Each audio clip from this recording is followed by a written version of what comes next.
ये आपका एक आइसोसेलेस ट्राइंगल है और एडी उसका क्या है, एल्टीट्यूड।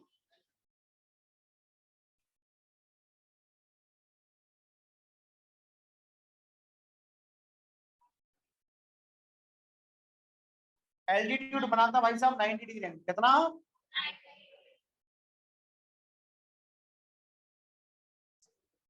एम की वैल्यू निकाल ली थी, वो 1/100 पुट करना, 100 मत पुट कर देना।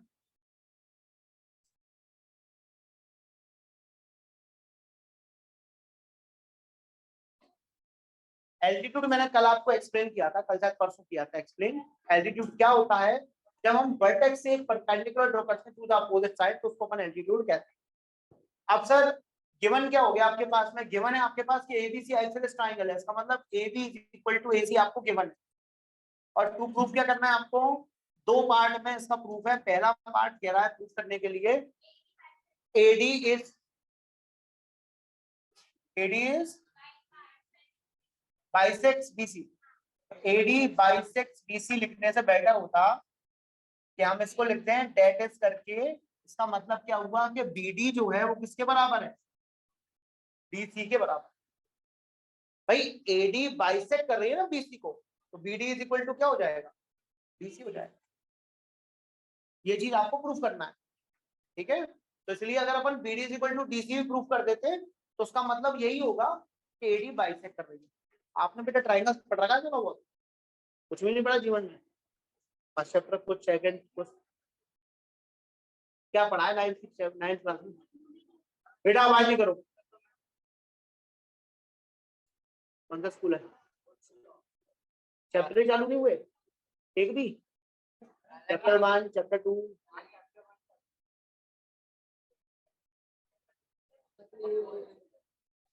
चैप्टर 1 2 4 13 और 12 हो गए, उल्टा चला रहे हैं।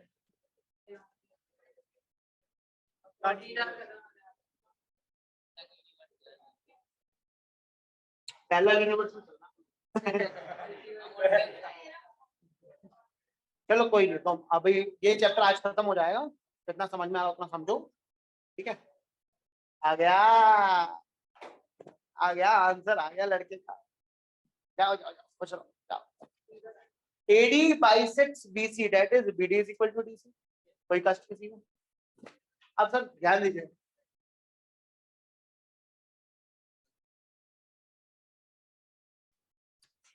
BD is equal to DC हुआ, इसका मतलब है ना।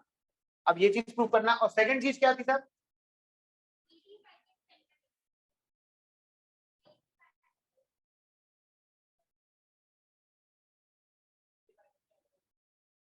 AP is perpendicular bisector से AD बाइसेक्स एंगल है, तो AD बाइसेक्स एंगल है बेटा, एंगल बाइसेक्ट हो गया, एंगल बाइसेक्टर हो गया। इसका मतलब मैं ये लिख सकता हूँ कि अगर मैं देखूं तो एंगल 1 जो है वो एंगल 2 के इक्वल प्रूफ करना है। बोलो कोई दिक्कत, ये प्रूफ करने वाली चीजें हैं, ये गिवन नहीं है। गिवन क्या है कि AD एल्टीट्यूड है, AD एल्टीट्यूड है, ये भी गिवन ना आपको, लिख दीजिए sir AD is altitude. Altitude क्या होता है सर, परपेंडिकुलर बनाता है 90 डिग्री किसके साथ, BC के साथ। तो इसका मतलब AD परपेंडिकुलर हो गया BC के, समझ में आ गया, यहां तक किसी को कोई प्रॉब्लम। अब देखिए प्रूफ, ट्राइंगल उठाइए sir, in triangle ABD and triangle AC, ABD और AC। सबसे पहला काम से हमको गिवन क्या है सर कि AB जो है वो AC के, AB is equal to AC, ये क्या हो गया आपका। दूसरा angle 1 is equal to angle 2 given तो है नहीं, नहीं है, बट ये तो मालूम है। आप इसको एंगल 1 मान के मानने से बेटर क्या होगा, अपन ने बोला अभी नहीं लिख रहे हैं अपन, इसको जरूरत पड़ेगी बाद में करने, इसको मत लिखो अभी। ये एंगल 1 एंगल 2 अभी नहीं ले रहा अपन, तुम जाओ। मैं कौन से एंगल को एंगल 1 एंगल 2 ले रहा हूँ, मैं 90 डिग्री वालों को ले रहा हूँ, काट लेना उसको ना, एंगल 1 एंगल 2 90 डिग्री। तो किसका यूज कर सकता हूं मैं, angle 1 is equal to angle 2 each आपको तीन चीजें ढूंढनी है सर, दो चीजें आप ढूंढ चुके हो। एडी क्या हो गई सर? AD is equal to AD, दोनों ट्राइंगल्स में कॉमन है कि नहीं? कौन सा क्राइटेरिया हो गया सर? RHS, क्योंकि ये हो गया राइट एंगल, ये आपका राइट एंगल के सामने वाली साइड इक्वल दी है तो हाइपोटेन्यूस हो गई है यहाँ पे, और बाकी बची तीसरी चीज हो गई बाय RHS कॉन्ग्रुएंसी क्राइटेरिया। क्या लिखेंगे? By RHS congruency criteria.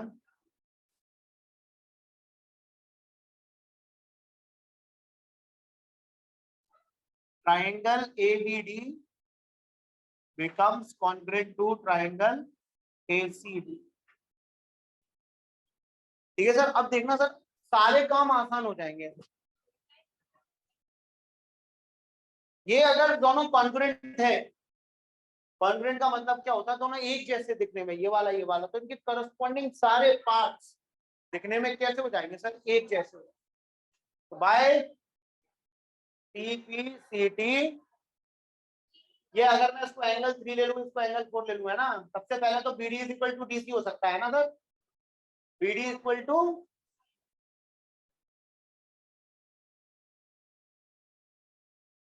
ठीक है, and angle 3 is equal to angle, ये आपका कौन सा प्रूफ हुआ? First proof. ये आपका कौन सा प्रूफ हुआ? यहाँ पे लिख सकते हैं one, that is AD bisects, किसको बाइसेक्ट कर रहा है? AD BC को। इसका मैं इसमें क्या लिख सकते हैं? दैट इज, इसका मतलब ये है एंगल 3 अगर एंगल 4 के बराबर है तो इसका मतलब क्या है? इसका मतलब ये है कि AD bisects angle, AD bisects angle. कोई डाउट? नोट करो।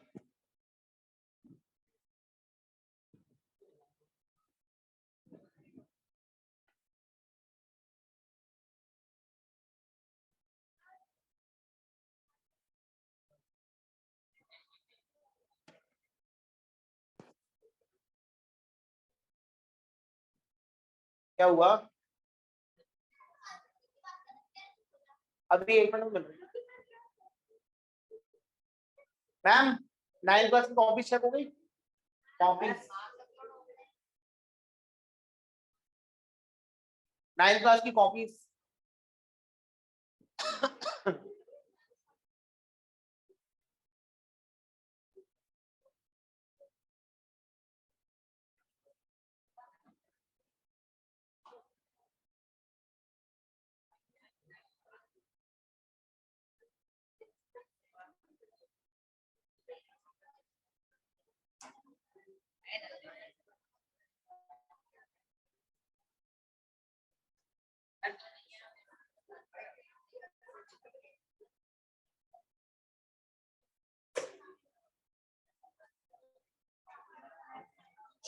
आवाज नहीं बैठी। साक्षी शर्मा 34 आउट ऑफ 50। रवि धाकड़, कौन देगा copy? 39 out of 50। Harsh Kumar 38। गिरिक 33। कदा कनिष्क, कनिष्का आइए, चुप जा। 30 मार्क्स। बेटे क्या? 30 मार्क्स कनिष्का। रुद्र झा आया? रुद्र झा 15 नंबर बेटा। थोड़ी और मेहनत करो। पूर्वी 34.5। पूर्वी पावनी, भूल जाता हूँ तेरी बहन का नाम। सूर्यांश 26.5 नंबर। गधे प्रथम 19 नंबर।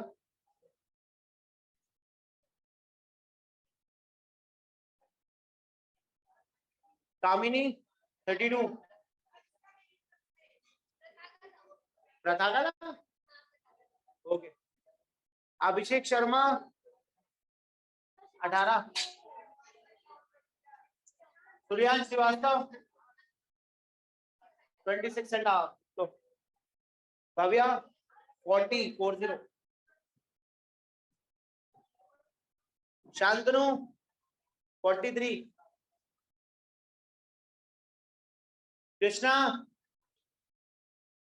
कृष्णा आवाज बेटा पहुंची नहीं तुम्हारे कानों तक, 18 नंबर लो। लक्ष्मी 23, पीछे तो पीछे। अनन्या यादव 15.5, फोन लगाई था मेरे को। ले जन्मजय 11। अब बातें देख ले बेटा, पेन घुमा ले, पेन घुमा ले, तू आराम से। आशी 16.5, अर्षित 33, परी 37, संस्कृति 35, एब्सेंट कॉपी कौन देगा? Angel 45.5, angel Gupta. Ashutosh 19 number, Vanshika 43, प्रथम त्यागी 39.5,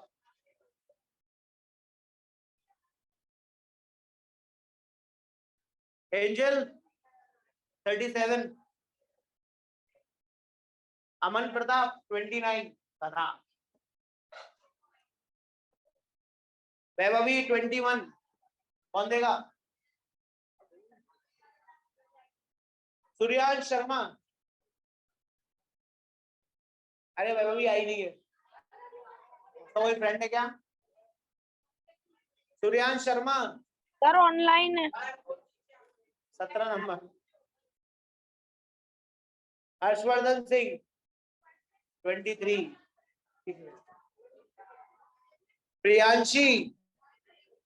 प्रियांशी आप दे दो, 13 नंबर है। आयुष्का गुप्ता 33, वर्तिका शर्मा 4 नंबर है, इट्स ओके। तमन्ना 19,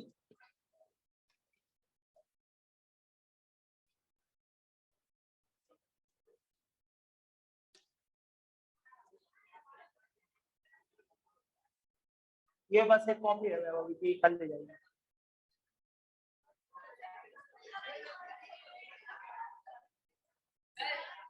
हाँ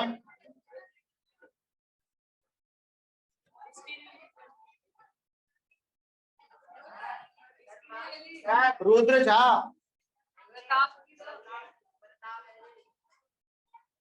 रवि धाकड़ 39, कौन देगा? हर्षवर्धन तू दे देगा? हाँ, किसकी कॉपी नहीं मिली? मिल गई। कॉपी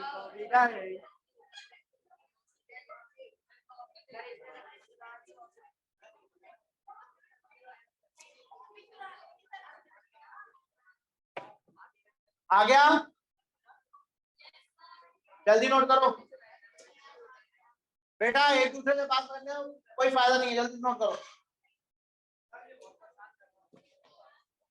बेटा, जल्दी नोट करो।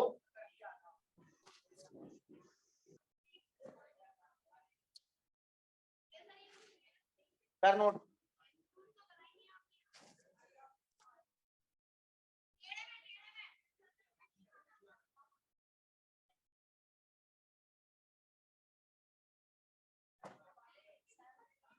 आगे बढ़िए सर,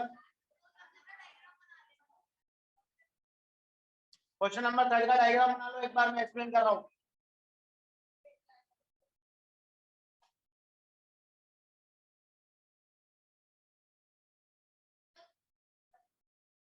चैप्टर 12 किस किसका हो चुका है स्कूल में?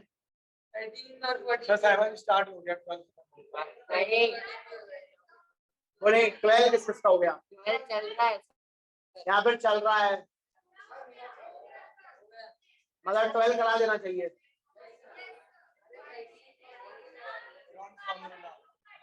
हाँ 12.2 कट है 12.1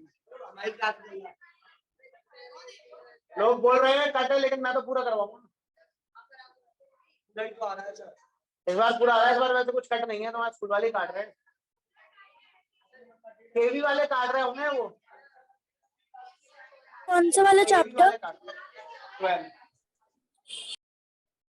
अरे कुछ कट नहीं है ट्राइंगल्स में ये तो पहले ही कट गया था ये 7.4 पहले ही कट गई थी इसलिए आप उसकी चिंता मत करो बढ़िए सर आगे बढ़िए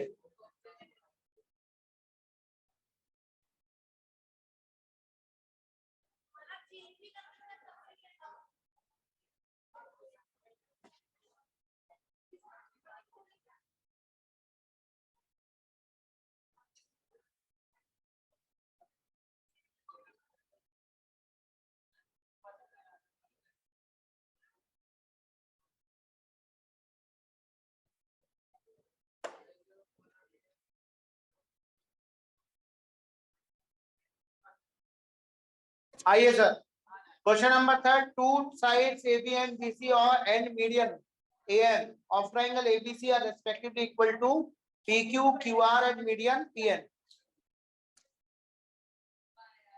बेटा आवाज नहीं करो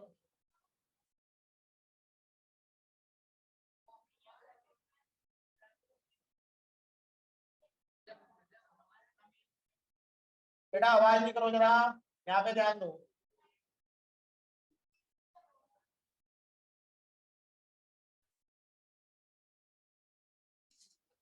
सर हेरॉन्स फॉर्मूला नहीं कटा है। अच्छे नहीं मानते ABCM और PQRR और यहाँ पे N ध्यान दीजिए AB is equal to PQ BC is equal to PN is equal to AN और पूरा कंप्लीट BC एंटायर BC जो है वो एंटायर QR के बराबर है समझ रहे हो आप तो आप गिवन में क्या लिखेंगे सर सबसे पहले गिवन लिखिए क्वेश्चन नंबर 3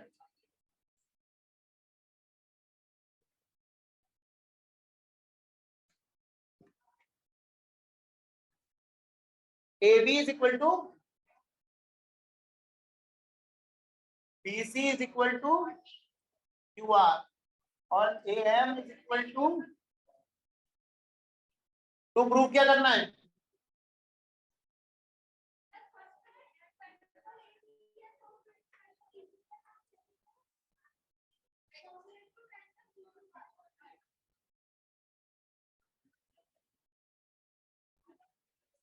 सेकंड क्या है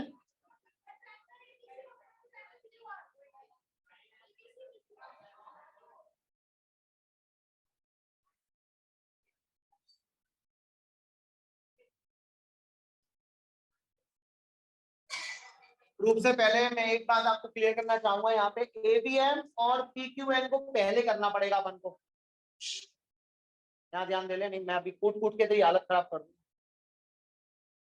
जो भी है क्या होता है तुम बताते हो पीछे वाले को डिस्टर्बेंस हो रहा है आगे वाले को डिस्टर्बेंस हो रहा है अपनी बातें तुम्हें करनी है क्लास के बाहर जाओ और अपनी अभी निकल जाओ बातें करो आराम से और पूरी हो जाए तब आ जाना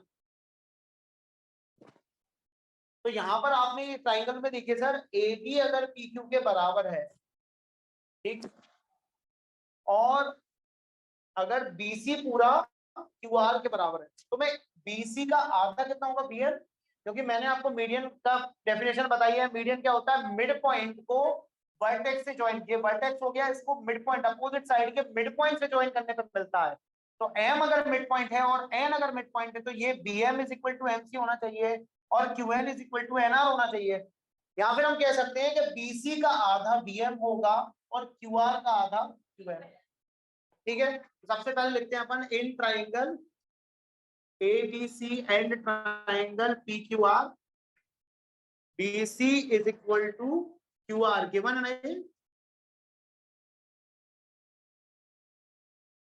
तो हाफ ऑफ BC कितना हो जाएगा? BC का आधा इज इक्वल टू कितना होना चाहिए सर?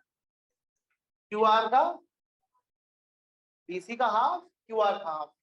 तो BC का हाफ कितना है? BM, और QR का हाफ कितना है? कोई प्रॉब्लम?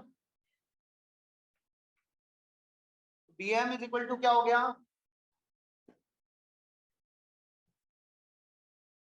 इसकी जरूरत पड़ेगी इसलिए इसको निकाला है। आपको ट्राइंगल कौन सा चाहिए देखो जरा, ABM और PQN। तो ABM कौन सा ट्राइंगल है सर? ये वाला है। PQN कौन सा? ये वाला है। तो पहले ये चीज इसके बराबर तो होनी चाहिए, इसके लिए निकाला है। समझ में आया? इसके लिए अपन ने निकाला है। यहां तक आ गया? इसको मान लीजिए इक्वेशन फर्स्ट। अब सर प्रूफ कीजिए।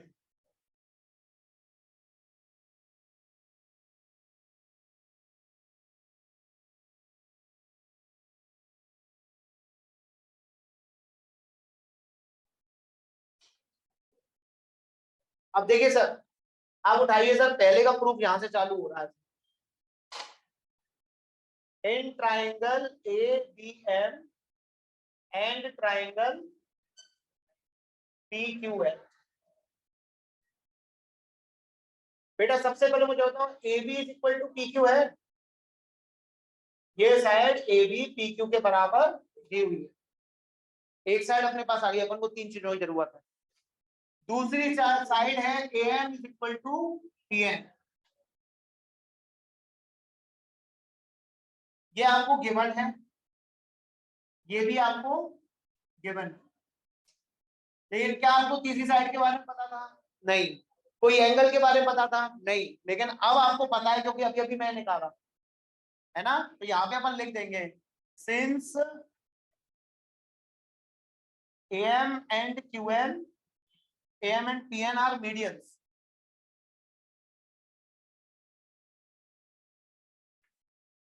AM and PN are median।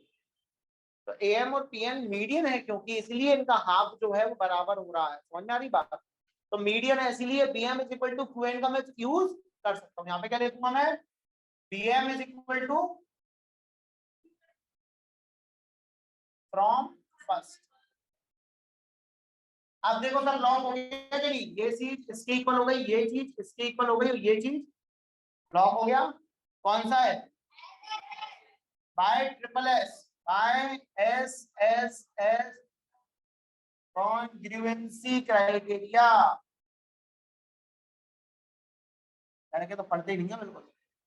Triangle ABM become congruent to triangle PQN। अब क्या हो जाएगा सर? ये आपका फर्स्ट प्रूफ हो गया कि नहीं हो गया? यही पूछा गया था।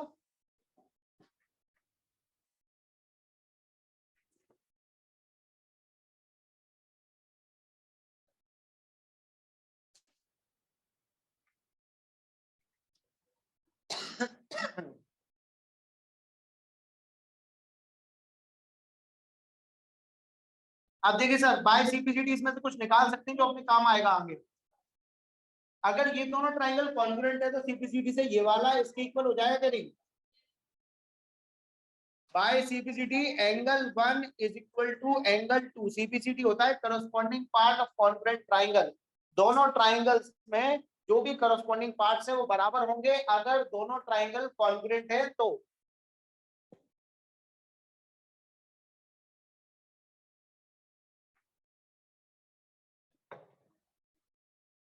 एंगल 1 इज इक्वल टू क्या आ गया? इसका अपन यूज करेंगे इसलिए इसको इक्वेशन सेकंड मान लेते हैं और आगे बढ़ते हैं सेकंड प्रूफ की तरफ। सेकंड प्रूफ में आपको क्या प्रूफ करना है? एंटायर ट्राइंगल ABC PQR के कॉन्ग्रुएंट। तो उठा लेंगे इन triangle ABC and triangle PQR। ठीक है सर? पूरा ट्राइंगल उठाइए, पूरा ट्राइंगल देखिए, ABC पूरा PQR के बराबर कॉन्ग्रुएंट प्रूफ करना है। तो इसमें क्या मिल सकता है सर? सबसे पहले तो AB is equal to PQ, अच्छा BC is equal to QR, ये पहले से गिवन है। BC is equal to QR भी गिवन, क्या गिवन नहीं है? ये वाला एंगल पता नहीं था, वो अपन ने अभी अभी पता कर लिया भाई, ऐसे।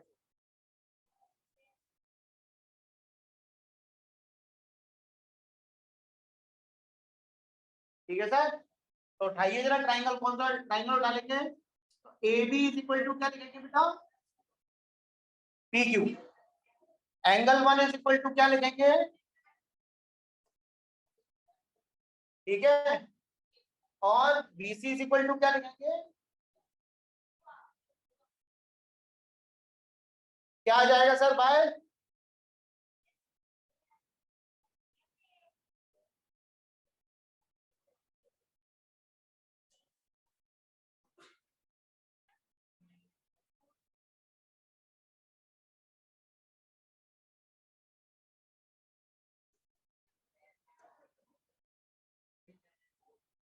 Triangle ABC become congruent to triangle PQR। ये आपका क्या हो जाएगा बेटा? Second rule. हो गया सर? एक बार समझ लीजिए सर, मुझे दिया था कि जो AB है वो PQ के इक्वल है, पूरा BC पूरे QR के इक्वल है, और ये मीडियन इसके इक्वल है। सबसे पहले मुझे जो प्रूफ करना था, आवाज नहीं करो बेटा, जो प्रूफ करना था वो था ये ट्राइंगल इस ट्राइंगल के कॉन्ग्रुएंट करना है। तो ध्यान से सुनना भाई, ये साइड इसके इक्वल थी, ये साइड इसके इक्वल थी, और इस पूरी साइड का आधा इस पूरी साइड के आधे के इक्वल, तो ये तीनों साइड इक्वल हो गई बेटा इन तीनों के। तो bye triple S congruency criteria ये दोनों ट्राइंगल्स क्या होगा बेटा? कॉन्ग्रुएंट होगा। समझ गए?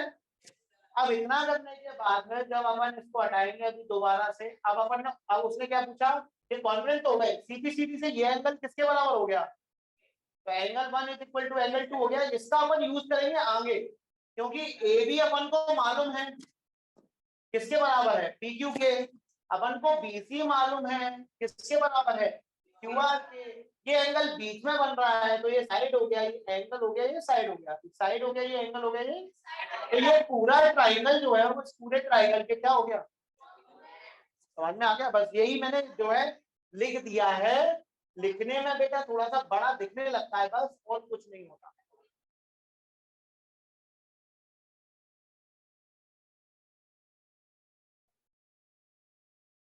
ये पूरा एस प्रूफ हो चुका है, ठीक है?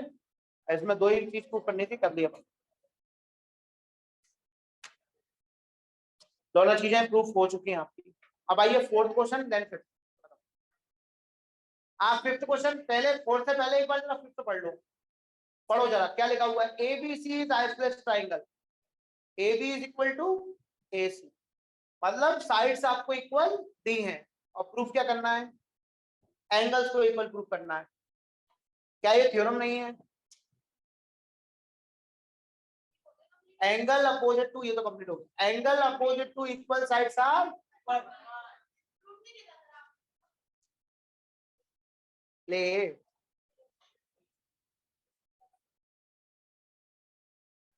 ठीक है ले।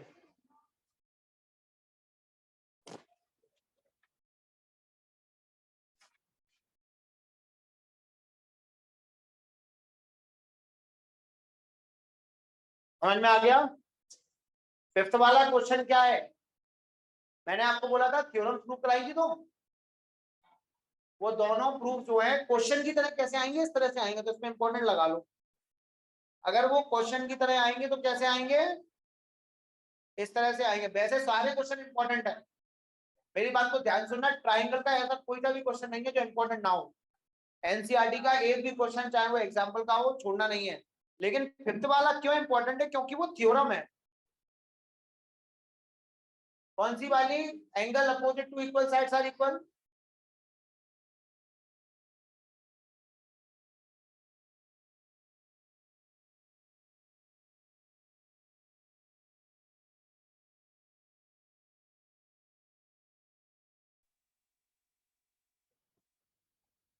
आवाज आवाज आ रही है सर ऑनलाइन? यस सर आ रही है। ये ये 4 क्वेश्चन बिल्कुल एक जैसे हैं, मतलब गिवन टू प्रूफ इधर उधर करके नए क्वेश्चन बना दिए गए। ठीक है, तो ये सारे क्वेश्चंस इंपॉर्टेंट होते हैं, जो भी कनेक्टेड क्वेश्चंस होते हैं वो सारे इंपॉर्टेंट होते हैं, तो कनेक्टेड क्वेश्चंस को बिल्कुल जरूर किया कीजिए सर।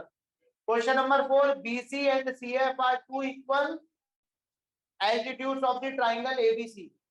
तो एल्टीट्यूड्स आपको इक्वल दिए हुए हैं, ये आपका ट्राइंगल हो गया BCF, दोनों क्या है सर? इक्वल एल्टीट्यूड्स है।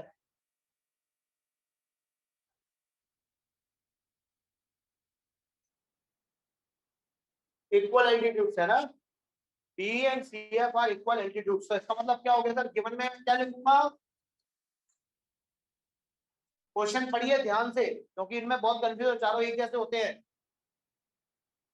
B and CF are two equal altitudes of triangle, इसका मतलब B इक्वल टू क्या हो गया? CF बने।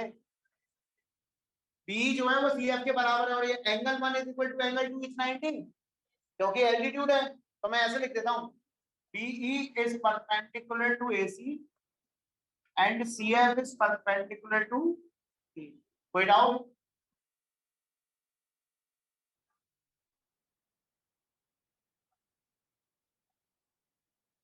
RHS कॉन्वेंसी रूल आपको यूज करना है, प्रूव करना है ट्राइंगल ABC आइसोसेलेस। तो टू प्रूव क्या करना है? या तो मैं साइड्स को इक्वल प्रूफ कर दूं, या फिर मैं एंगल को इक्वल प्रूफ कर दूं। बोलो सही बात है ना? किसी भी ट्राइंगल में अगर दो साइड्स इक्वल हो जाए तो वो आइसोसेलेस ट्राइंगल होता है, या फिर दो एंगल्स इक्वल हो जाए तो वो आइसोसेलेस ट्राइंगल होता है। अब प्रूफ देखिए सर, इन ट्राइंगल, बताइए कौन सा triangle? BC, very good, and BFC, BC and BFC। सबसे पहले मुझे बताओ, B is equal to CF, ठीक है sir? B is equal to, ये क्या है आपको गिवन है, angle 1 is equal to angle, तो बी वाले को लेंगे ना, तो सुनो मेरी बात को ध्यान सुनना, कि एंगल 2 को इधर नहीं, एंगल 2 को इधर लिखना है। बी वाले को लेंगे तो BC पहले लिया है ना अपन ने, तो इसमें एंगल 1 पहले बनाएंगे अपन, ठीक है? इसमें एंगल 2, समझ गए? तो angle 1 is equal to angle 2 क्या लिखेंगे? ईच 90। बोलो, कोई प्रॉब्लम? कोई दिक्कत तो नहीं है इसमें? भाई आप जब भी एल्टीट्यूड बनाते हो परपेंडिकुलर होता है, एल्टीट्यूड तो परपेंडिकुलर होता है कोई साइड पे, अगर परपेंडिकुलर है वो, तो इसका मतलब क्या हो जाएगा कि 90 डिग्री एंगल बनाएगा। तो 90 डिग्री एंगल का एडवांटेज हम ले सकते हैं। तीसरी चीज क्या हुई सर, ध्यान से देखिएगा, BE BC आया, और जब मैं BFC ले रहा हूं तो BC आया, दोनों बार क्या आ रहा है? तो लिख देंगे अपन BC is equal to BC common. क्या हो गया सर? ये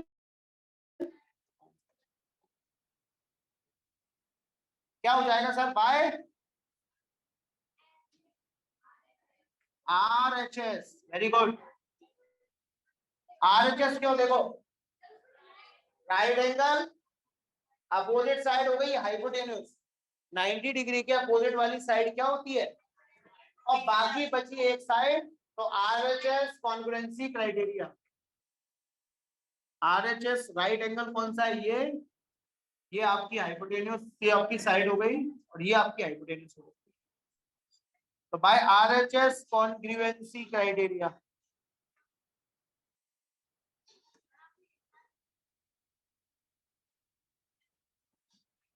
अरे सीक्वेंस ये मैटर थोड़ी करता है, सीक्वेंस इसमें होना चाहिए।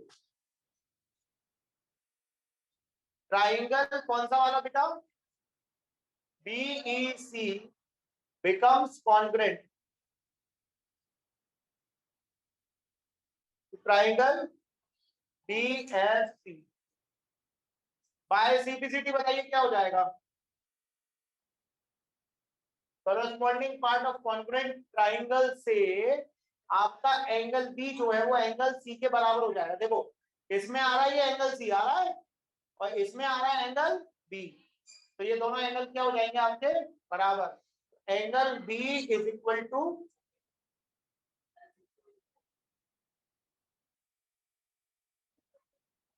that is triangle ABC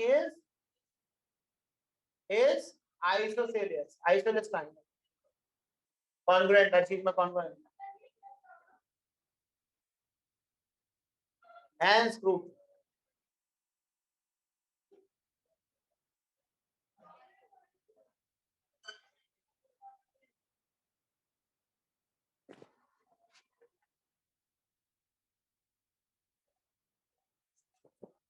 कोई दिक्कत सर? फिफ्थ वाला प्रूफ तो हम ऑलरेडी आपको करा चुके हैं, फिफ्थ वाला प्रूफ तो हम आपको ऑलरेडी करा चुके हैं, तो उसमें तो कोई प्रॉब्लम नहीं है आपको। फिफ्थ वाला जो प्रूफ है, फिफ्थ वाला क्वेश्चन जो है वो थ्योरम है आपकी कि जब साइड्स इक्वल दी हो तो उनके अपोजिट वाले एंगल्स इक्वल होते हैं, जो मैंने प्रूफ कराया था आपको। दो प्रूफ कराई थी, एक में क्या था एंगल्स इक्वल दिए थे साइड और साइड्स इक्वल करना थी, एक में साइड्स इक्वल दी थी एंगल इक्वल करना था। बैठा लिया उनको।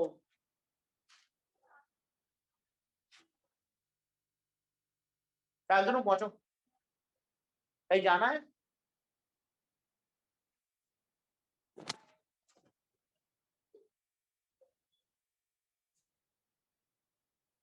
और कुछ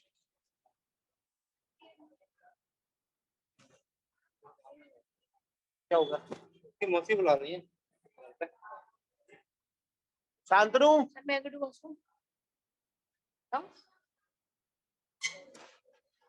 मैम, एक बार मैडम को फोन करके कंफर्म कर लेना।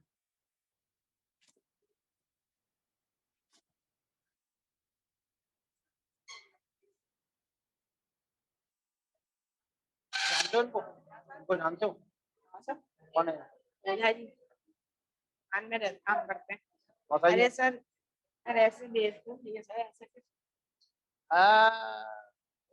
लट्टा पड़ेगा ना ब्याल।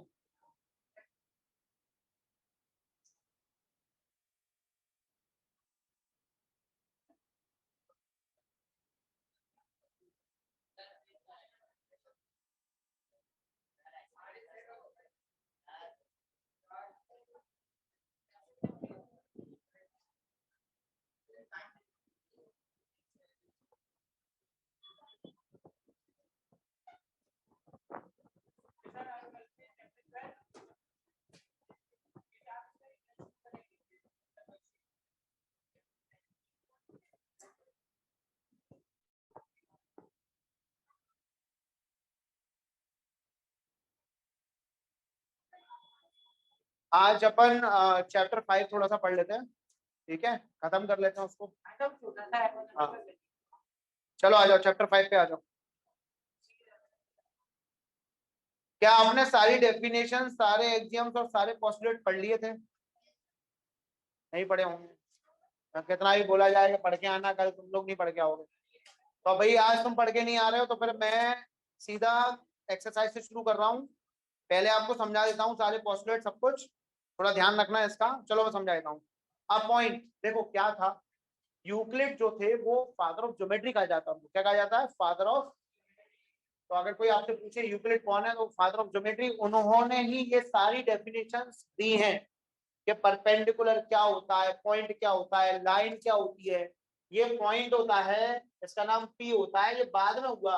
पहले तो ये पॉइंट की डेफिनेशन क्या थी, किसने दी, लाइन क्या होती है, ये सब आप इसके बारे में बात करेंगे अपन, ठीक है। देखो अभी मैंने सिर्फ एनसीईआरटी कराई है, आपके असाइनमेंट्स लगातार आ रहे हैं, उनमें ट्राइंगल्स और लाइंस एंड एंगल्स के अच्छे अच्छे क्वेश्चंस में डलवा दूंगा।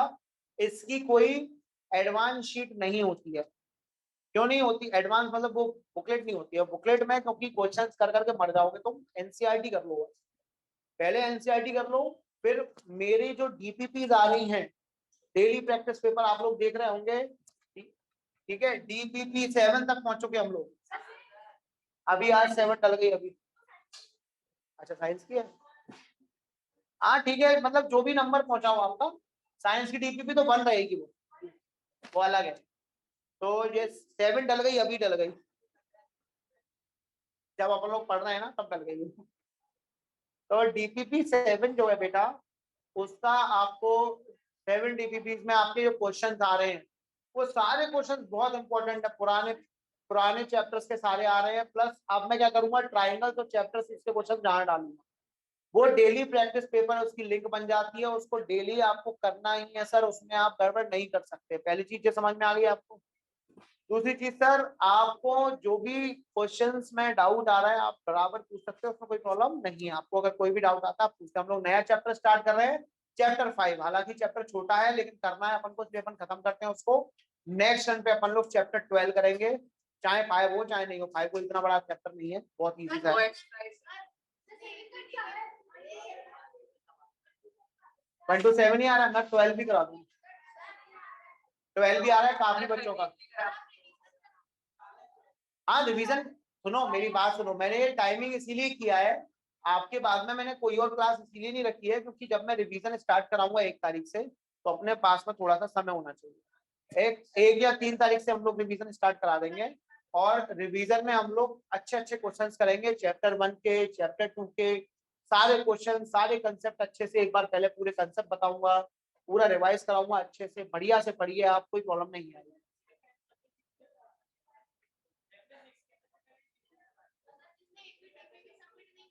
चैप्टर 6 तो कंप्लीट हो चुका है भाई साहब, अभी उसका तो रिवीजन मैं करवाऊंगा अभी नहीं, वो सबसे लास्ट में होगा। पहले चैप्टर 1, चैप्टर 2 ये जरूरी है, चैप्टर 3, चैप्टर 4, फिर आएगा आपका नंबर चैप्टर 6 का। हाँ वो उसके पेरेंट्स जाने, वो जाने, वो आएंगे जिस दिन, हम उस दिन प्राण निकाल देंगे।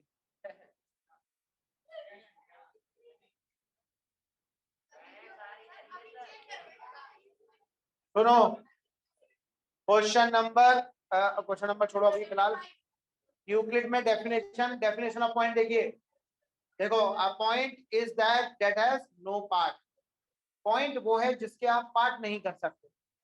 तो अगर कोई चीज है, मैं अगर इसको पॉइंट कह रहा हूँ, अगर आप इसका पार्ट कर पाओ, फॉर एग्जांपल आप रबड़ उठा के इसको थोड़ा और छोटा कर पाओ, पूरा ही छोटा हो गया। अरे यार चलो थोड़ा बड़ा सा पॉइंट बनाता हूँ। ये पॉइंट बनाया आपने और फिर आपने रबड़ उठा के इसको छोटा छोटा कर दिया, तो ये पॉइंट हो गया। आप अब इसका नहीं पार्ट बना सकते, बात समझ रहे हो ना। तो जिस चीज के आप पार्ट्स नहीं कर सकते, जिसको आप तोड़ नहीं सकते, वो क्या है, पॉइंट। पॉइंट मतलब एक सिंगल एंटिटी है। तो लिखा हुआ है point is that has no part, which has no part. Number second है line. What is a line sir? Line is a breadthless length. इसकी कोई मोटाई नहीं मानते, सिर्फ इसमें क्या होती है, सिर्फ लंबाई लंबाई होती है। तो line is a breadthless length. सुनिए सर, ये है लाइन, ये क्या है, line segment is a part of line जिसको मेजर किया जा सकता है। क्या लाइन की लेंथ को मेजर किया जा सकता है? नहीं, वो इनफाइनाइट होती है। आगे बढ़िए sir. End points of lines are point. एक लाइन के यदि एंड पॉइंट्स हैं तो वो क्या होंगे, पॉइंट्स होंगे। बात समझ में आ गई। थर्ड चीज आइए आप, the straight line is a line which lies evenly on the points itself. आप अगर किसी स्ट्रेट लाइन को बनाएंगे तो इसका मतलब ये है आप बहुत सारे पॉइंट्स को साथ में कनेक्ट करते चले जा रहे हैं। बात समझ में आई। मतलब ये है कि कोई भी लाइन जो है वो सेट ऑफ पॉइंट्स है, वो पॉइंट से मिलकर ही बनेगी। ठीक है। A surface is that has length and breadth. जैसे कि ये बोर्ड क्या है सर, एक सरफेस है क्योंकि इसकी लेंथ भी है और इसकी ब्रेथ भी है। मैं इसमें कुछ लिख पा रहा हूं क्योंकि ये एक सरफेस है। जो भी सरफेस है आप उस पर लिख सकते हो। ये सरफेस नहीं है तो हवा में कुछ नहीं लिख सकते आप। बात समझ में आ गई। आगे बढ़िए। The edge of a surface are line. एक सरफेस की एजेस, कॉर्नर क्या होते हैं, लाइन। आप देखेंगे अगर ये मेरे बोर्ड का कॉर्नर आप देखेंगे तो क्या है, ये लाइन है, ये भी एक लाइन है। यहाँ पर आप अंदर की साइड में भी कोडिंग देख रहे होंगे तो ये भी एक क्या है, लाइन है। तो सरफेस को हमेशा क्या करती है, लाइन ही। अब लाइन कभी कभी स्ट्रेट, क्योंकि ये रेक्टेंगुलर है तो लाइन स्ट्रेट है, कभी कभी लाइन कर्विश भी हो सकती है ना, लेकिन आउटलाइन एक लाइन ही होगा उसका सरफेस का। ठीक है। आगे बढ़िए sir. The plane surface is surface that lies evenly on the straight line. Plane surface वो है जैसे कि एक लाइन पॉइंट्स पर बनता है, प्लेन सरफेस किस पर बनता है, लाइंस पर बनता है। ऐसे बहुत सारी इनफाइनाइट पैरेलल लाइंस रहती हैं, इन सारी लाइंस को मिला दो तो ये क्या बन गया सर, सरफेस बन गया, क्योंकि इसकी लेंथ भी हो गई और ब्रेथ भी हो गई। अब मैं इसके ऊपर कुछ भी लिख सकता हूं। समझ में आ गया? तो ये वो आपको बताना चाहते हैं 5 डेफिनेशन थ्रू। अब आइए यूक्लिड एक्सियम्स। सबसे पहले समझिए कि एक्सियम्स क्या होते हैं। देखो जरा इसमें पढ़ो, a similar problem in definition two above since the refer to the breadth and the length neither of which has been defined। ना लेंथ की डेफिनेशन हुई है ना ब्रेथ की डेफिनेशन हुई है। Because of this a few terms are kept undefined। क्या हो रहा था कि जब हम किसी चीज को डिफाइन कर रहे थे तो कोई चीज आ जा रही थी, फिर उसको डिफाइन कर रहे थे तो फिर उसमें कोई चीज आ जा रही थी। तो ऐसे अपन कभी भी है ना, कभी भी कंक्लूजन तक पहुंच ही नहीं पा रहे थे। जैसे मैंने कहा line is a breadthless length, तो उसमें दो चीजें आ गई, एक ब्रेथ आ गई और एक लेंथ आ गई। अब ब्रेथ को डिफाइन करो, फिर लेंथ को डिफाइन करो, फिर लेंथ ब्रेथ में मान लो कुछ और आ गया तो फिर उसको डिफाइन करो। तो मैथमेटिशियन हो रहे थे पागल, उनका समय बहुत बर्बाद हो रहा था। तो उन्होंने क्या किया, उन्होंने एक काम किया, देखो यहाँ पे क्या लिखा हुआ है, because of this a few terms are kept undefined while developing any course of study। इसीलिए कुछ टर्म्स या फिर कुछ चीज जब अपन डेवलप कर रहे होते हैं तो हर चीज की डेफिनेशन नहीं देखते, कुछ चीजों को अपन अनडिफाइंड रखते हैं, अंडरस्टूड रखते हैं कि बच्चों को ये चीज तो नॉर्मल है, इस चीज की डेफिनेशन, हर चीज की डेफिनेशन की आवश्यकता नहीं। So in geometry we take a point, a line, a plane are undefined terms. Line, point और प्लेन को क्या है, अनडिफाइंड टर्म्स हम रखते थे। The only thing that we can represent them intuitively. तो इंट्यूटिवली हम उनको रिप्रेजेंट कर सकते थे जब हमें जरूरत पड़ रही है। बेटा थ्योरेटिकल चैप्टर पढ़ लो, निपट जाओगे, नहीं तो 5वें चैप्टर में 2 नंबर का तो आएगा, 2 नंबर कुछ होते नहीं है क्या। तो undefined terms, the only thing that we can represent them intuitively और explain them with the help of physical model. इसको हम फिजिकल मॉडल से एक्सप्लेन कर सकते हैं।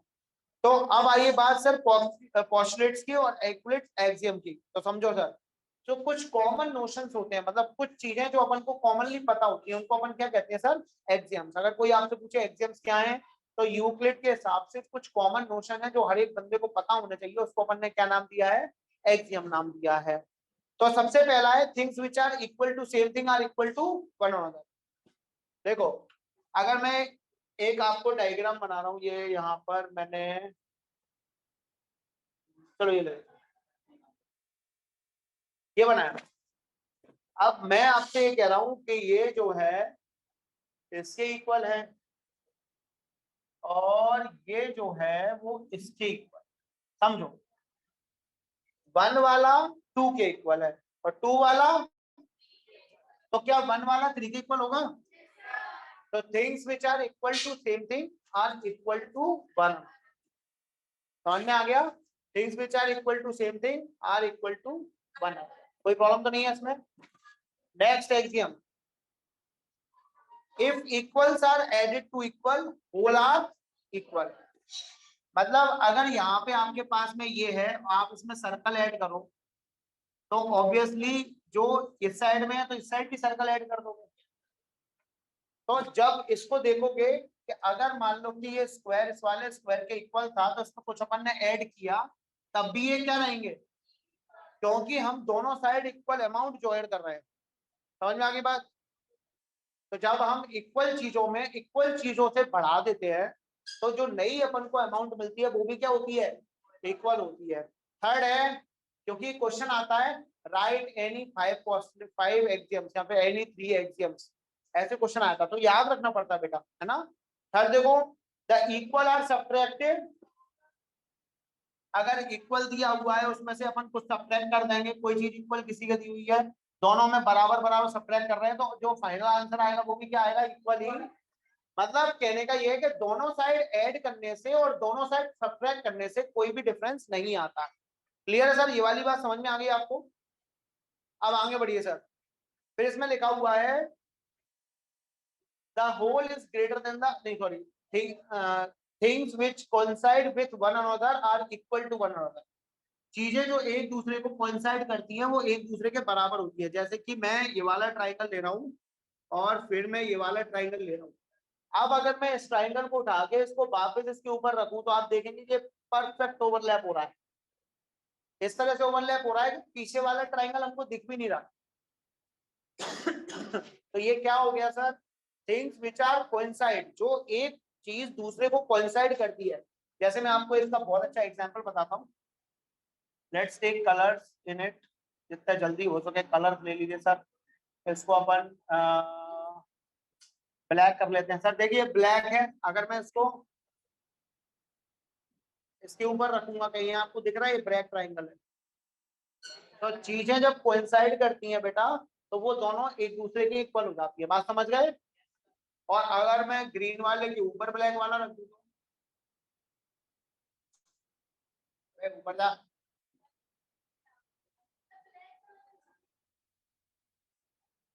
आया नहीं?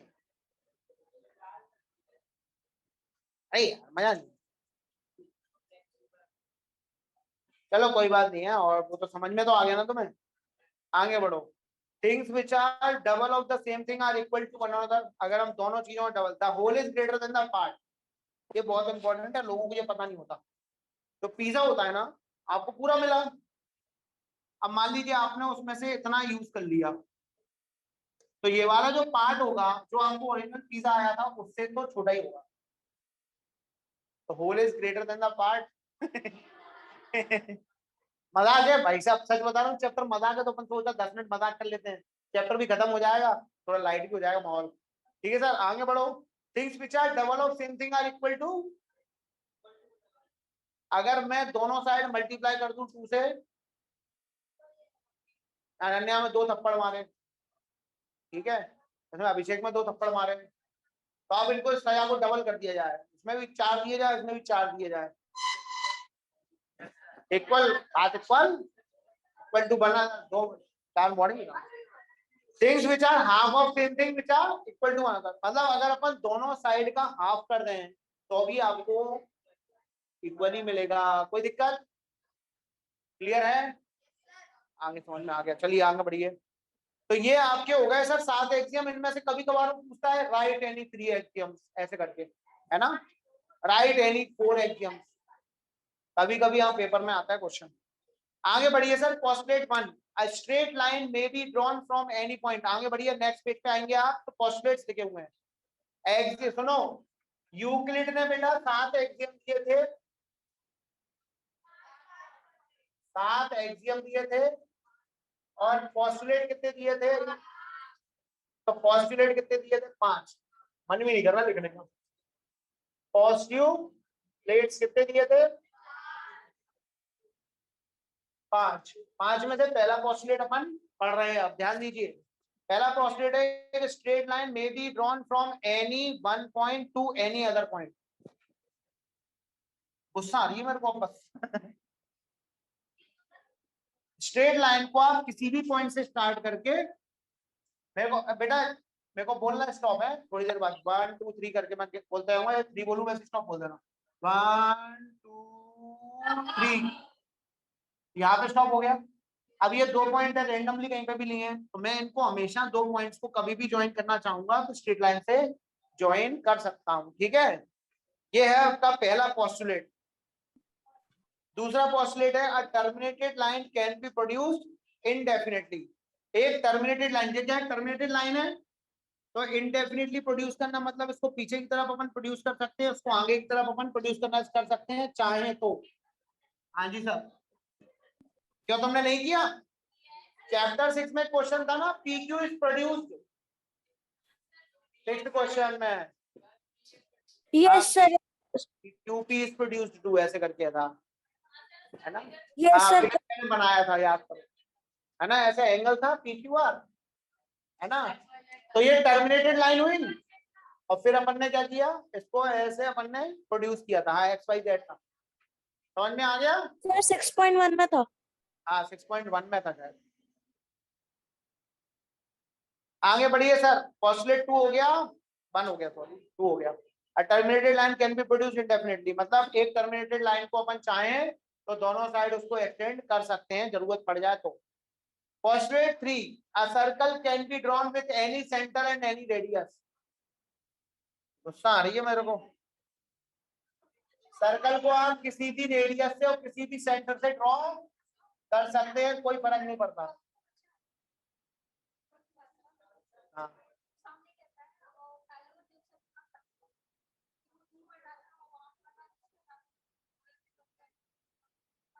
तो बोला भैया हम तो सिंपल पढ़ाते हैं, एनसीईआरटी कराते हैं, हम ज्यादा टोप नहीं पढ़ाते। भैया एक बुक हो चुकी है, दूसरी बुक चल रही है, 5 मिनट दो मेरे को। चलो मैं बात कर। सर समझ में आ गया यहाँ तक कोई प्रॉब्लम? आगे बढ़ो।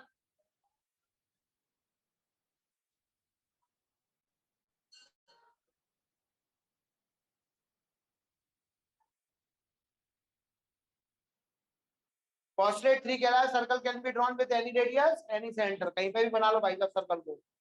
All right angles are equal to one another, सारे 90 डिग्री के एंगल एक दूसरे के बराबर होते हैं। खून खोल रहा है मेरा। पोस्टलेट 5 पे आ जाओ। पोस्टलेट 5 कोई कह रहा है डिलीटेड है, लेकिन मैं करवा देता हूँ। If a straight line is fall on the, ये अच्छा है, पता है ये अच्छा है। If a straight line fall on two straight lines, making interior angles on the same side of it taken together less than 2 right angle. अगर एक लाइन दो लाइंस पे फॉल हो रही है, तो जिस साइड में दोनों साइड के एंगल, बेटा देखो एक तो मैं ये वाली साइड ले सकता हूँ, एक में ये वाली ले सकता हूँ, जिस भी साइड में दोनों एंगल्स का सम 180 डिग्री से छोटा होगा, उस साइड में ये लाइंस क्या हो जाएंगी, इंटरसेक्ट हो जाएंगी आगे। ये है क्या पोस्टलेट, उसमें जो भी रामायण लिखी है वो आपको समझ में आएगी सर। देखें जरा ध्यान से, डायग्राम ये वाला बना लेना। देखो अभी इसको एक्सटेंड करो, ऐसे एक्सटेंड किया, इसको भी एक्सटेंड करो, इंटरसेक्ट की। रुको जरा, थोड़ा और अच्छे से करते हैं, ठीक है समझ में आ गया ना तुम्हें? देखो जरा पोस्टलेट भाई मैं पढ़ रहा हूँ तो मैं समझ में आएगा। इफ आ स्ट्रेट लाइन, ये रही वो आ straight line, falls on the two straight line, ये रही वो two straight lines, ठीक है। फिर क्या लिखा हुआ है, make two straight line makes the interior angles on the same side, interior angle on the same side, ये हो गए एक ही साइड हो गए, ये भी दोनों सेम साइड, इस साइड के इंटीरियर एंगल, ये इस साइड के इंटीरियर एंगल। सुनना ध्यान से, क्या लिखा हुआ है, आर टेकन टुगेदर, मतलब इन दोनों को क्या कर दो, जोड़ दो, चाहे इन दोनों को जोड़ दो, जोड़ने पर उसके बाद में क्या लिखा हुआ है, less than two right angles. बेटा टू राइट एंगल्स मतलब 2 into 90 डिग्री, दैट इज, अगर ये लेस देन 180 डिग्री आ जाए, बेटा क्या ये लेस देन 180 डिग्री आएगा, ये ऑब्ट्यूज एंगल है, ये भी ऑब्ट्यूज एंगल है, इस साइड तो आने से रहा, तो इस साइड की बात मत करो, किस साइड की करेंगे, इस साइड की। अब इन दोनों का सम कितना, लेस देन 180 डिग्री आएगा, क्योंकि ये भी एक्यूट है ये भी।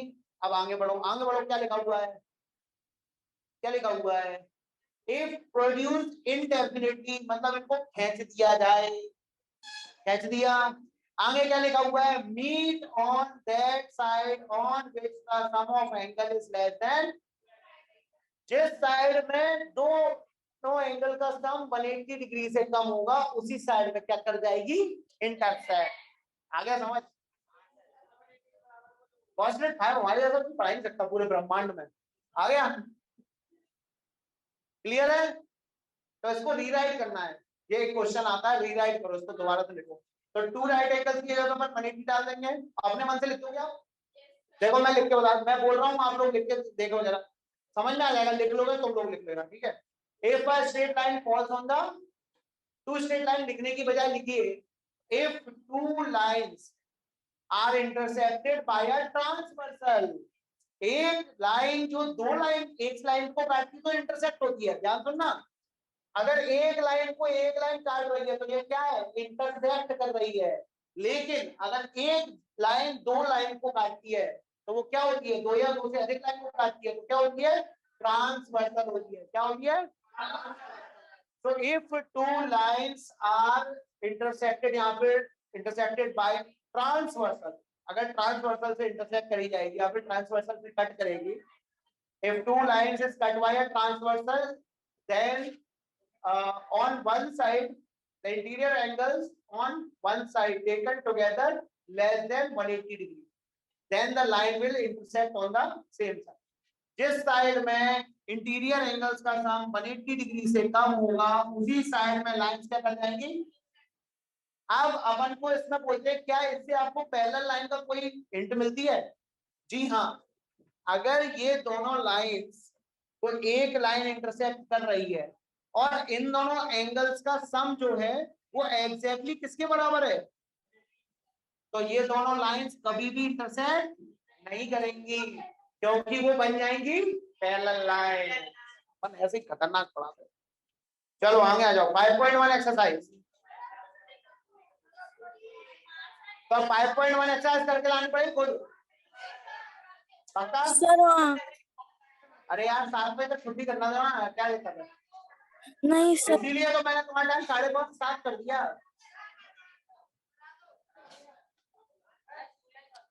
चलो कोई नहीं, जरूरत ये एक्सरसाइज अपन कर लेंगे, लेकिन मैं ये 15 मिनट के लिए अगले दिन तो फिर से पढ़ाऊंगा बाद में। अपन नेक्स्ट टर्न पे नया चैप्टर, सभी लोग ध्यान से सुने, नेक्स्ट टर्न पे नया चैप्टर युवराज, नेक्स्ट टर्न पे नया चैप्टर स्टार्ट हो रहा है, चैप्टर 12, ठीक है? तुम भी सुन लो बेटा, चैप्टर 12 नेक्स्ट टर्न पे स्टार्ट हो रहा है, तुम भी सुन लो। टाइम दे दो, चलो कैंसिल। क्वेश्चन था ना, इसमें जब ये एंगल सेम है तो जब ये साइड साइड साइड हो गया। नहीं नहीं नहीं, ये इतना नहीं दिया, पूरा है ये BC = QR दिया। अब बताओ ये हो पाएगा ना? इसीलिए तो नहीं तो मैं तो तुरंत कर देता। 38 हो रहे हैं। जाओ सर के पास, शत्रुघ्न सर, शत्रुघ्न सर। अरे तो ऐप में भी तो करने पड़ेंगे, वो करेंगे ऐप में। हाँ दोनों साइड में 180 डिग्री से कम हुआ तो कोई नहीं सकता, नहीं होगा। तो स्ट्रेट लाइन है ना, अगर इस साइड कम हुआ तो इधर बढ़ जाएगा, हाँ वो इसलिए इस साइड बढ़ जाए, इधर इधर कम करेगा तो उस साइड बढ़ जाएगा। सर 26 मार्क्स नहीं आए सर, 36 मार्क्स आए मेरे, 36 36 मार्क्स बढ़ गए। 10 मार्क्स बढ़ गए। सर मैं कर रहा है तब वो चैप्टर 16 पढ़ गए, बाकी चैप्टर 16 करने बाकी सब सही है।